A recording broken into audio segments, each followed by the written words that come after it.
Hey guys, before we get started with the episode, I just have two announcements to make. One, I have the Jibs Journal is out now. I send a weekly journal through email every single week that covers episode highlights, tips and tricks that the entrepreneurs in the show have gone over, and just other cool things that are happening. If you're interested in being subscribed to that journal, the link is in the description. The second announcement is I've released a course. So the course is how to crowdfund for your passion project, your side hustle. I crowdfunded over $65,000 in less than 90 days through my organization called Research Detroit. And the class is going to cover, the nitty-gritty details on how I did that, how I delegated the tasks with my team, the templates, the samples. It goes into full detail on how to run an effective crowdfunding campaign. So if you're interested in taking that course, the link is in the description as well. It's just about getting up and doing it and finding the time, finding the people, and making it happen. You take control and you say, okay, this needs to be done, and you do it. And you're never ready to start a business. You either do it or you don't. Welcome to the Jibs Podcast, showcasing Detroit's movers and shakers, bringing you stories that reveal the gusto and grit that's long defined the city and its people. Together, we'll uncover the history and direction of the Motor City, one voice at a time. This is the Jibs Podcast with Jibran Ahmed.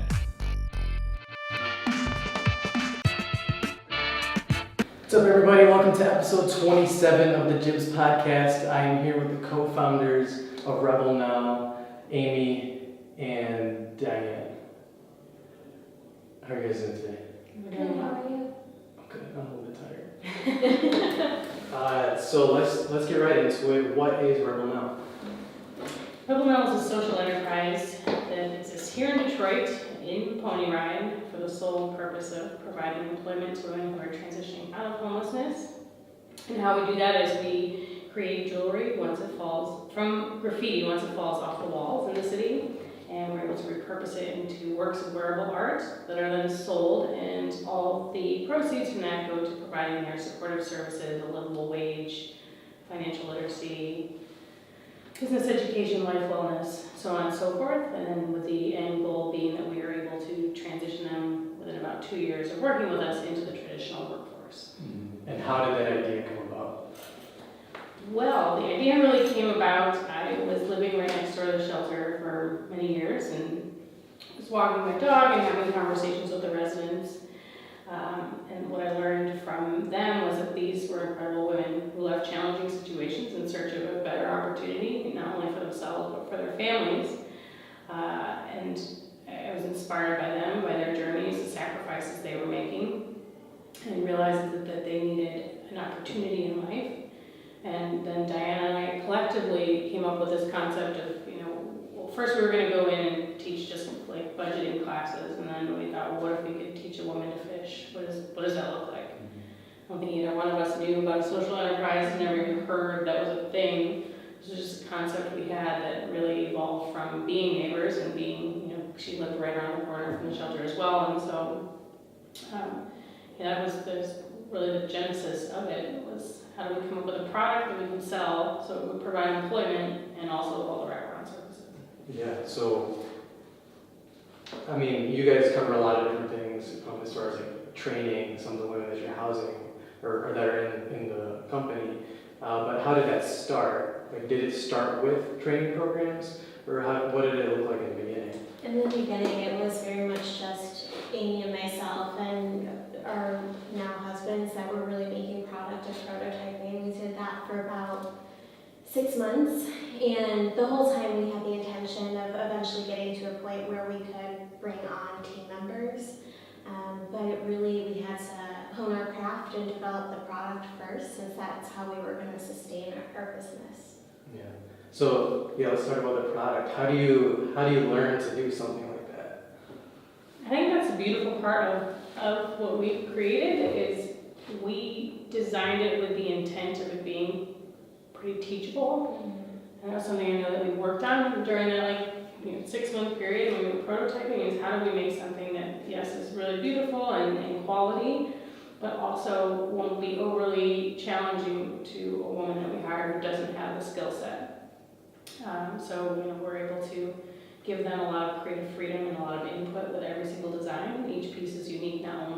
because of the cross-section of graffiti, but because of the woman who made it. And that's really like the first layer of empowerment that we offer, I think, at Rebel Nell. Yeah. So how long have you guys been around? 5 years. 5 years? Yeah. So in the past 5 years, are there any people that you've gotten involved with or stories that you were lucky to be a part of that have really touched you, that really embody what you think Rebel Nell is? Yeah, I mean, there's been so many people that have touched us and kind of changed our perspective on so many different things. There's a couple people in particular that stand out. One being Karen, who was one of our first hires, and she graduated from us pretty quickly, pretty early on, and she's really successful now. She's working in the field that she told us she wanted to work in when we interviewed her, and we're really proud of her. And whenever we see her around town, it's really fun. Yeah, and she checks on us too regularly. I mean, this is a new space for us, and so she came and checked on us a couple weekends ago during our open house. We keep in pretty good touch with all of our alums, and I think that's something we're really proud of. But yeah, to point out specific stories, there's so many. I mean, you were fortunate to be part of our Monday night check-ins, and I know you heard one of our stories, and that's kind of a regular thing, is making sure we really are touching base and understanding what are the challenges, what are you going through.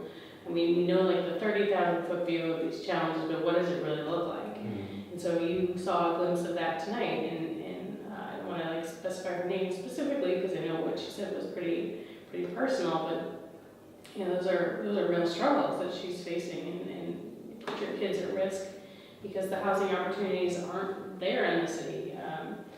So those are that every single day there's something that inspires us, that keeps us going. I mean, it's not always, we're always like sunshine and roses. There's a lot of this, a ton of this. We've had moments where it was so hard, you just felt like you weren't making any difference. And I think the thing that always kind of resonates with us though is that while this is hard sometimes, our ladies are going through much more difficult situations, and they always approach their situations with the most positive attitude and knowing that they can get through it. And so I think for me personally, that's the most impactful thing, is that with literally every single person that we've hired, they always have the most positive outlook on life, even when life, is dealing them some pretty difficult situations. yeah. So, I mean, in these past 5 years, like you said, it's not all sunshine and rainbows. It's a journey, just like every entrepreneurial journey. So can you kind of talk about the obstacles, trials, and tribulations that you feel like you faced in the past 5 years that really stand out to you? I don't think the podcast is long enough. There's so many. And there's like every day there's something. I mean, oh God, I mean, at the end of the day, we're, not to mention all the challenges that we get really involved in on a daily basis with our women. Most employers are not like that. Your outside world does not impact your work life. Well, here it's very much intertwined, and we created it that way. So that brings a lot of its own challenges, and then you carry that heavy burden of trying to solve those issues or thinking about it on the clock. But then on the flip side of that, we're also still a business. We have to sell our product in order to keep the lights on, to keep them paid, to keep all those things moving. And there are so many stresses that just come with that, in a regular organization, let alone this, where we are so entwined, and you really take it personally. And it's a very heavy burden that we carry as we have families depending on us. I think on top of all that too, we're still learning how to be entrepreneurs. We're still learning how to run our business and trying to balance our own sanity. So it's difficult. It is. It certainly is. And I think I give us credit. That's one thing we're really good at, is that we are willing to learn. We are always willing to adapt. Rebel Nell looks very different now than what it did when we started. Even just from last year, we are so much different.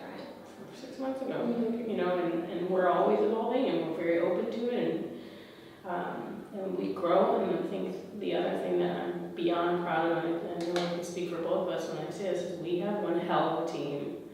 And the amount of people who come out to support us and our mission and what we believe in is, it's really humbling, and it makes us, I think, both of us like really proud of what we've created, not only as an organization, but as a culture. And I mean, how many young girls, like fresh out of college, say, well, how can I intern, what can I do?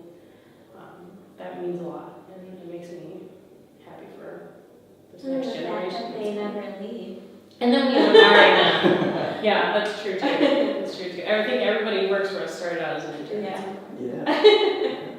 Did you guys ever receive any? So I know a lot of social enterprises and a lot of nonprofits that receive a lot of criticism because I know. So like I run a nonprofit too, and it's like you can't solve all these problems, or you can't cover all of these people, or you can't help all these people. Did you ever receive any criticism like that? I think the biggest challenge we face in this world of criticism, especially when we're approaching foundations and trying to get some help with funding and filling gaps, is when we don't have the numbers. We don't have the scale that would be of interest to them, and that's our biggest challenge, because how do you scale while maintaining the culture and doing the deep dive that we do? And we Actually having an impact with the people that we're employing, not just trying to turn and burn. right, and so there's somewhere is a balance, and we have always been proud of the fact that we go really deep. We don't hire a lot. When we come in, we go as much as the core and do as much as we can around it to tackle a lot of things that have been prohibitive in the past. We even go as far as like getting their kids into summer camps if we can, just because it gives the whole family that we're looking at that greater exposure. Trying to get them out of houses where they're living, maybe not safe neighborhoods, into safer ones. And so I think, and someone's always going to criticize you. Right. It's how you want to absorb it that counts. I completely agree with you.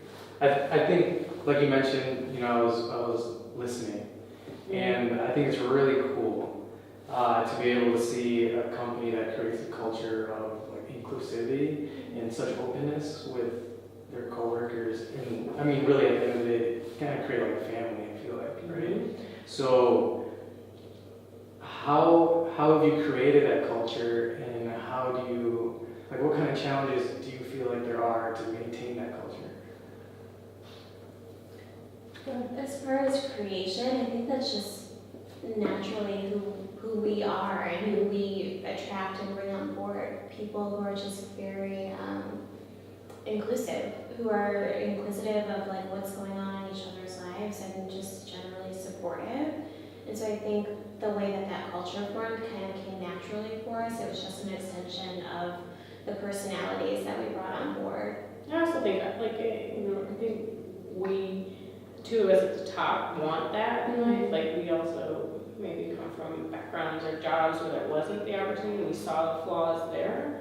And I'm sure there are flaws in this way as well, but this is what we wanted, and I think we encourage it. And we have a very fail-tolerant culture, and we want people to be honest, to tell us if they did something wrong or screwed up in life, or whether it be from product to just decisions they made, and being understanding and supportive workplace. I think that just works for us. Right, and it, just to the core of our mission, we're trying to help people overcome barriers.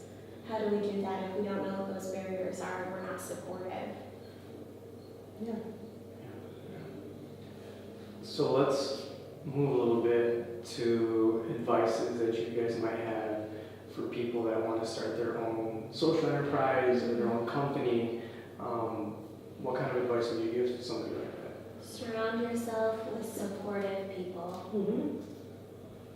Yeah. It's very difficult. You need it. I would say get an accountant early. It's always one of the ones good recommendation I have. An accountant and a lawyer early are always good. And I think, some people have a mixed approach about this, but I personally would encourage you to find a business partner, somebody who's willing to take the dive with you. I mean, I sort of dragged her into doing this with me, but it was the best decision I ever made. And I think it's also interesting, and I'm not speaking for everybody, but to find somebody who's kind of opposite to you is very helpful. And be understanding and respectful of those differences, we will go really, really far. I mean, as a partnership, I'm not saying that's like the awesome automatic success for a company, but I think for the business partnership, it's worked really well for us. Yeah. So talking about the Detroit ecosystem in general, I've heard two different arguments. One is I've heard people that go out to like California or Silicon Valley or New York and they come back and they're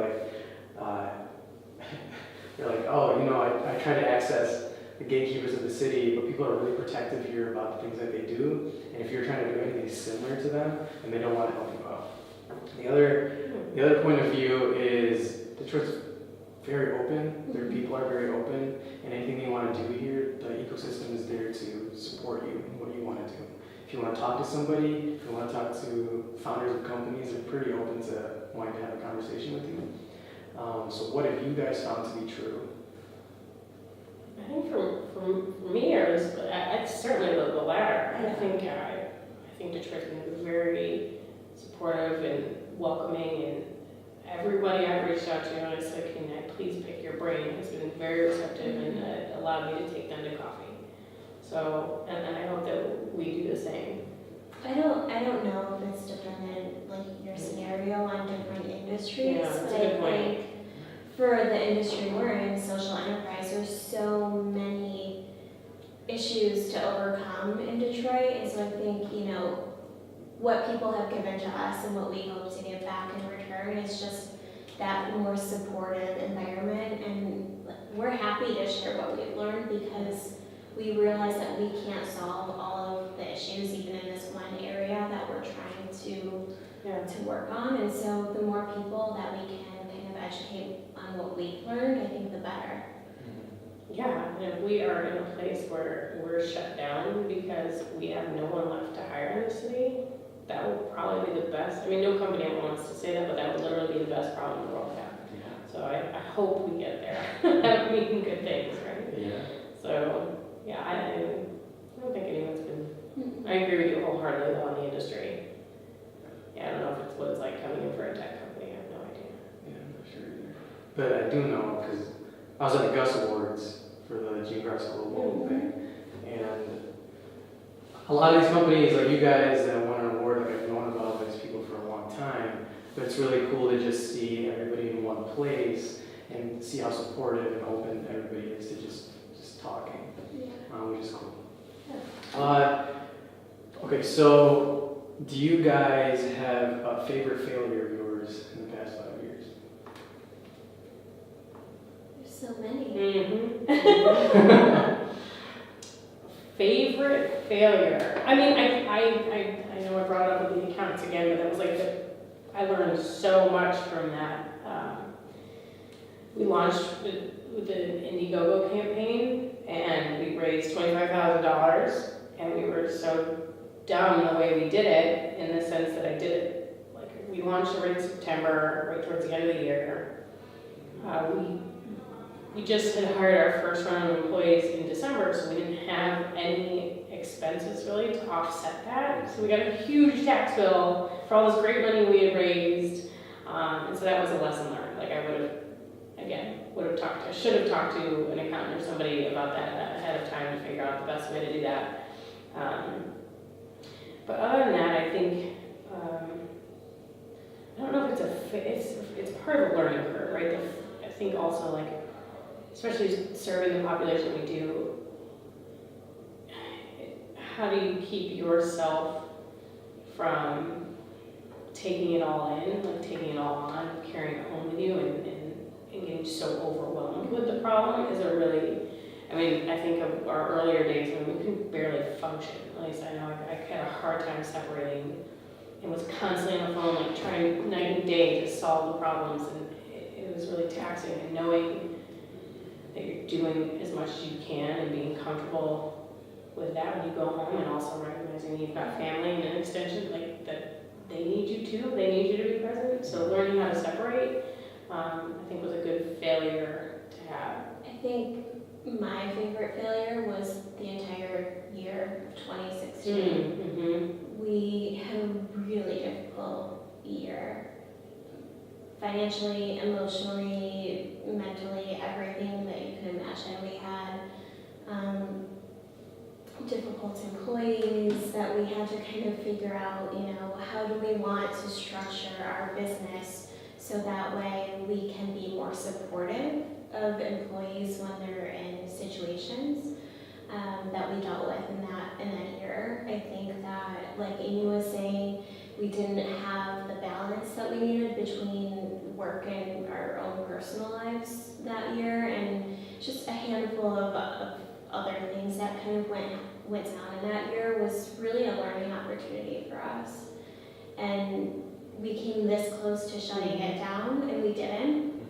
But because of that whole year, we restructured and kind of rethought where we wanted to be and where we saw ourselves in the next 5 to 10 years. And for that reason, we're structured totally differently, and we're both so happy with where our business is right now.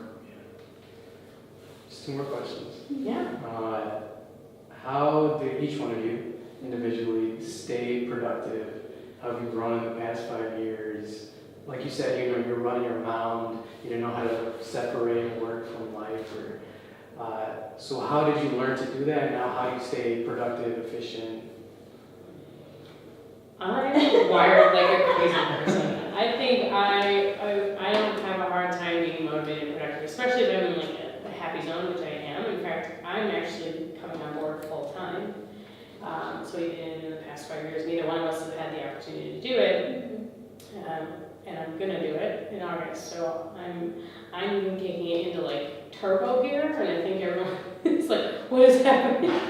But I'm motivated so much by what we do, and I really believe that we have a good model. I think we can replicate in other cities. I think we can be the next national accessories brand out of Detroit, besides Shinola, or next to Shinola. It was an October 7 anyway. What they've done to open the doors for Detroit is fantastic. But that's, I think, what motivates me, and knowing that if we do that, the amount of women will be able to serve and help, and to continue to get these graduates, and to know someday we'll have this giant alumni reunion photo that we can hang on our wall of all the graduates would be, and that's what keeps me going.